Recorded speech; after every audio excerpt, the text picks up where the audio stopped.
ជន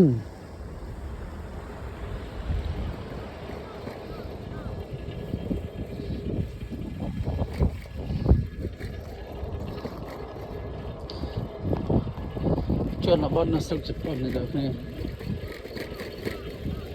មើលអូយផ្លូវគេស្អាត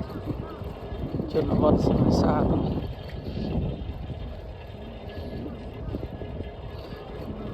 ជនបទគេផ្ទះគេស្ងាត់ល្អនឹកស្រុកនឹកស្រែឃើញចឹងហើយឆ្លាញ់ស្រុកនេះត្រង់ប្រព័ន្ធទឹក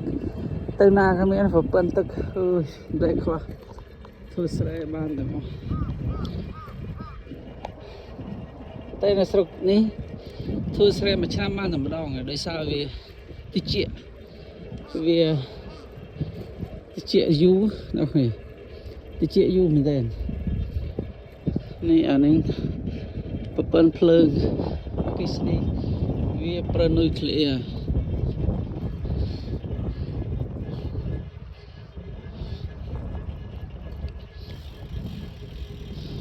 ជនបទវាហើយបើដីតាមនេះ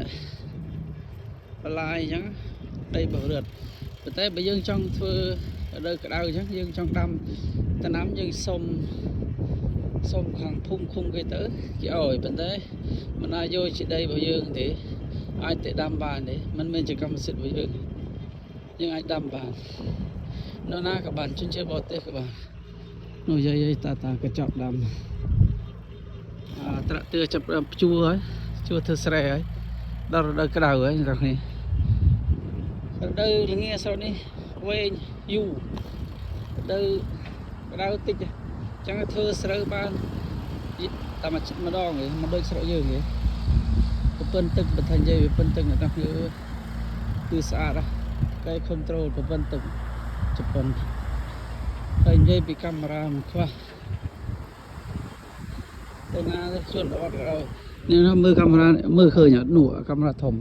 អាហ្នឹងហើយប៉ូលីសស្រុកនេះមានប៉ូលីសប៉ុន្តែកាមេរ៉ាប៉ូលីសអង្គុយមើលតែក្នុង office ឯង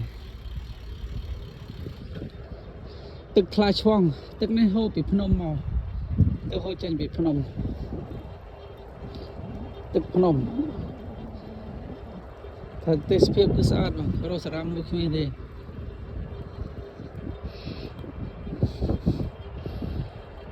អូខេអរគុណអ្នកទាំងអស់គ្នាដែលបានមើល